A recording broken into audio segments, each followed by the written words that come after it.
Hello, this is Shmuel Moshe, and you are listening to the Weekly Parashahcast Season 3, the show where I read the Tanakh and provide my own interpretations of what I think it all means. This week's episode is for Parashat Vayetzei in the year 5786. We're going to go ahead and provide the interpretations, first a recap, then just something I feel like was interesting and wanted to chat about. Before we begin, I want to remind everybody I'm not a professional scholar, just somebody who wanted to study the scripture. You can follow along in English, this time with the JPS translation. If I'm referencing a particular phrase or verse, it will be from there. Otherwise, let's go ahead and jump on in. I'm going to provide our quick recap and then focus on some of the things that are of interest to me for this episode. All right, so firstly, our recap. This is the story of Jacob on the run on his great journey toward the land of his uncle Laban. So the translation for Vayetzei means, and he left, right? Starts in Genesis 28.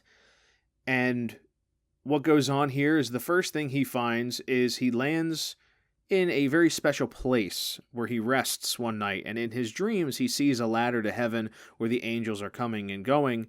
And in this moment, there's a conversation with God, which completely blows his mind. When he wakes up, he realizes what a special place this was. He dedicates an altar, right? He puts down a stone, right, that he had been using as his pillow, dedicates it as an altar, and also makes a sort of promise or a pledge that he will give a tithe, and also that this place will become the house of God.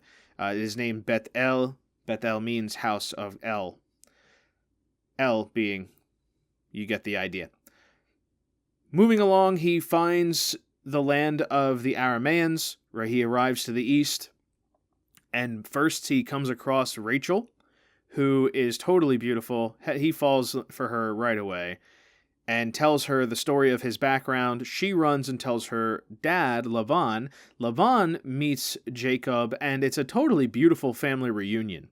Now, interestingly, this is where the underhandedness sort of begins, but it's something we'll talk more about later. So Laban first has Jacob staying with him, then he's like, well, hey, why don't we have you figure out what your wages are going to be rather than you just staying here, huh? You can work for me. And he says, I would like to marry Rachel, and they make the deal, give me 7 years of labor, you'll get Rachel. But then he pulls an old switcheroo at the end of those 7 years and gives the elder daughter Leah instead. Jacob's upset. Laban says, all right, so I'll give you both daughters. You just got to work another 7 years and you'll have Rachel too. Why did I do this? Because it's just not our custom to marry one daughter off that's younger before the older daughter. That's just not cool.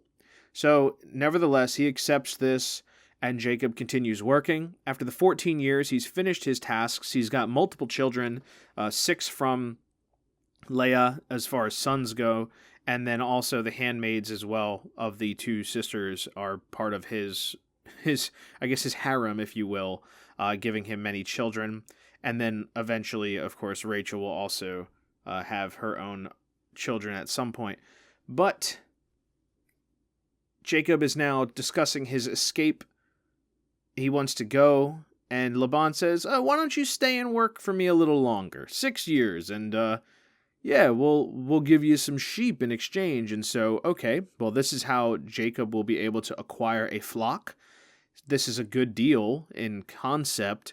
Unfortunately, Laban is planning to swindle him again, so they agree that Jacob will only get the imperfect sheep, the ones that are speckled or have different kinds of markings on them. So in other words, if they have a solid coat, then they will stay with Laban, and if they are speckled or spotted or whatever, then Jacob will add them to his flock. And what Laban does is he has his sons go in among the flock and remove all the sheep that could be given to Jacob, and this will result in all of the offspring of these sheep to be solid colored.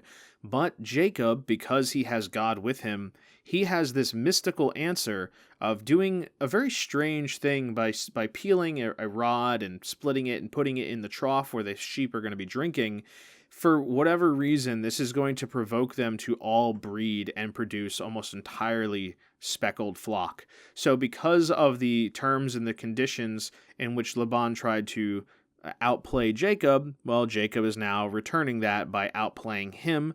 And once the time is done, he now has got his 6 years of labor, tons of stuff, and he leaves hurriedly.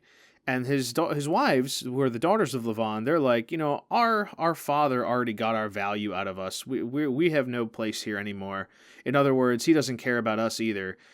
Jacob expressed that his concern was that Laban's disposition toward him had become negative, and this is indeed the case. Laban no longer felt the same way toward him. At first, he was very like, hey, my nephew, but now over time, he's become kind of bitter. 20 years later, Jacob's successful in everything he does, and Laban is just sort of like almost the cartoonish mustache-twirling bad guy who keeps getting foiled at every turn. So, in any case, we see this matter of Jacob taking his wives and children, and they leave in the middle of the night. No warning.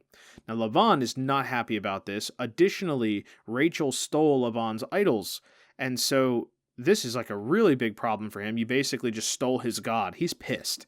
So he comes charging after them and eventually overtakes them. And before he gets there, he has a dream where God warns him, don't you hurt my boy Jacob, or else there will be consequences. So Laban shows up the next day, arrives at Jacob and says, boy, you lucky fool, you have God on your side. He told me not to hurt you, otherwise, I oughta. But he doesn't hurt him. He does say to him, why did you leave like that? Why did you not let me say goodbye? I would have sent you away in joyous dance and merriment, but instead you left like a thief in the night. And Jacob says, oh, no. You would not have done that. You've done nothing but swindle me for the last 20 years. You've been a super unscrupulous fellow. You've been very bad to me, always changing my wages. And so I knew better. I don't trust you anymore. So I'm leaving. Well, Laban basically tells him, let's just make a covenant, make an oath here. No hassle between us. You go this way, I'll go that way. Don't cross the line in any sort of negative, harmful way, or else you'll break the covenant. But before this happens, he's also accusing Jacob of stealing the ritual idol, which he knows nothing about because Rachel did this completely outside of her husband knowing it. And Jacob makes the foolish statement of, if you find this among anybody, whoever stole it, that person shall be put to death, all right? That's how you know how innocent I am. Because he really believed that they had nothing to do with it. So this will be a curse upon Rachel's head that is placed there by Jacob. In any case, it's never found. We find out Laban and Jacob make their formal covenants, swearing oaths, and then it's interesting because Laban says these, you'll swear on your God and I'll swear on the God of my father. So they have different gods that they're doing this for. Either way, Laban says goodbye to his relatives and they leave Jacob in peace, where Jacob will now be preparing to meet some angels and divinity and getting ready for his big return to his brother. So that's everything. It's an 8-minute recap. Thanks for tuning in for that. But we're going to be talking about the relationship of Laban and Jacob a bit because I find it really interesting for a number of reasons. First and foremost, it's always been the case with Laban. From day one, everyone likes to paint him as this very shady character, and it's true. He's a swindler, right? He's always doing stuff. But I think it's worth noting that he's not purely a bad guy. Yeah, sure, he's swindling Jacob, but he's also fulfilling an important purpose. Let's remember, how did Jacob get here? Why is Jacob here? Well, he swindled his father/brother, right? He lied to Isaac and also betrayed his brother Esau by stealing the blessing from him. So, from the get-go, Jacob is here on bad circumstances because he did something terrible, something that really messed up his brother. His brother wants to kill him for a reason. It's not an unjustified bloodlust. Like, he stole his blessing, that the holy blessing he would have received from Isaac. Like, you can't underestimate how significant of a loss this was. Or you can't overestimate it, rather. This is like the most important blessing ever. So Jacob has this over his head. Sure, his mother says, I'll accept the punishment on me, but he still chose to do it. And he still is blessed. But now he has these 20 years, basically, of being under the yoke of a guy who, at first, actually is pretty favorable toward him, but over time keeps on making it worse and worse. Not insufferable, but not good. And certainly the lying and the switching around of the wages is not good. Like that's where things get nasty. But let's also look at this from a sympathetic view toward Leah. It is so rude or so mean the way she's described, right? The language says that she had weak eyes while Rachel was shapely and beautiful. What a disgrace that she should be married off while Leah would be left behind. So even though Laban did swindle Jacob, I think this is quite appropriate. I've heard some commentaries that say that Rachel was meant for Jacob and Leah was meant for Esau. If that is true, then it's only appropriate since Esau had his blessing stolen. Great. Now let's also have Jacob have the switcheroo on which wife he's going to get too. So that's one form of just desserts, if you will. This is a form of penitence, right? This is how he's repaying for what he did to his brother, and he has to now take responsibility for the firstborn daughter of Laban. But also, when we look at this from a perspective of just honor and dignity, it's so cruel. It says, well, Laban basically says, well, it's not our custom to marry off the younger daughter first. Whether or not that's true, maybe what he meant to say, or what was actually the case was, he didn't want to embarrass Leah, because to do that would have been such a shame for her that she was left behind and undesired. Like, that's just sad. And it's clear that she's a sympathetic character because we see that God blesses her with a very fertile, situation as far as children go. She's clearly blessed. She's favored. She has 6 sons and a daughter. So we see that she is the one that's able to really bring up the house of Jacob. 6 children. That's a lot, especially when it's 6 out of 12, right? So the other 3 women are going to be where 6 of them come from, and the other 6 come from Leah. That's a lot of kids for just like she's carrying the lion's share of the children. So that's part of it for sure. She gets this compassion from God, and that's also why she names her children accordingly, that she's being favored, because it's clear that her husband does not favor her. It's also interesting that there's this back and forth struggle with the children. At some point, like she's got these mandrakes that Reuben, I think, fetched. One of her sons has these mandrakes, and Rachel wants some, and she's basically like, yeah, well, if you want them so bad, then our husband's going to stay with me tonight. And I think that's also a very clear indication of what hardship she was going through. The fact that she was so mistreated. The Torah later goes on to add a law that says you will not put sisters together. You as a person will not marry 2 sisters, because that cruelty, that hardship between them, the jealousy is just like, you shouldn't do that to sisters. So that's specifically why I think this law was created, and why we see a citation for why it was not good. The fact that she had to basically hire her husband for the night is kind of sad, right? Like that's cruel. Why would he not just normally cohabit with her? Did he dislike her? Did he despise her? I'm sure he always had a feeling like that toward her because of the old trickery, but, she basically is the reason he worked 7 more years. But what about her feelings? What about the way she is treated? The fact is, she only ever really did that one thing, right? Which was something that her father pushed on her anyway. So she's kind of an innocent figure in all this. And if anything, the way she's treated just further justifies Jacob being mistreated at times. He's blessed, but he should have treated Leah with love and respect, and she should never have felt so afflicted. But she always was feeling like, I'm unloved, I'm not wanted, but God gives me children because God still has my back. So it's just this really like twisted situation where Jacob's not a great husband to Leah.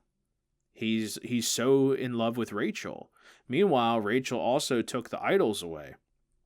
That's another thing. It's not clear why she did so. Did she do this to try to get her father to stop being an idol worshiper? Why would she bring the idols with her? She could have like destroyed them on the way. No, she kept it. So that's also like, kind of sus, as the kids say. But in any case, we go back to Laban. So did he do this to get Jacob to work 7 more years? Or did he do this to protect the dignity of his firstborn daughter? I think there's an argument to be made that he did it for his daughter's sake. But also, once the daughters had exhausted their usefulness, if you will, that's when they said, our father has already exhausted our value, right? So we have no purpose here anymore. So you could argue that Laban did it to try to get, both daughters in exchange for having this very, very good and useful fellow Jacobs to stick around. So I think that's the pretty fair argument to make.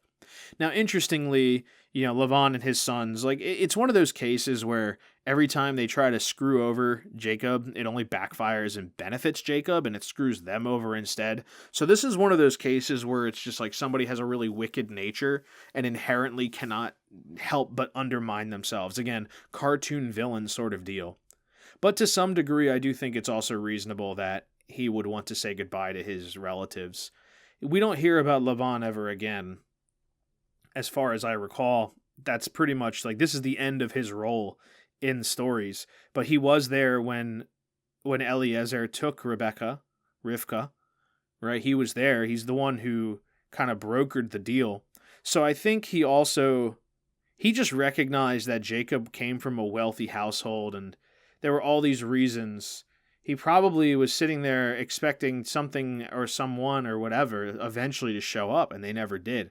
So here's the case, right? He hears about what went on back in Beersheba, right, where Jacob's on the run, and he says, "Okay, you can have my daughter Rachel in 7 years."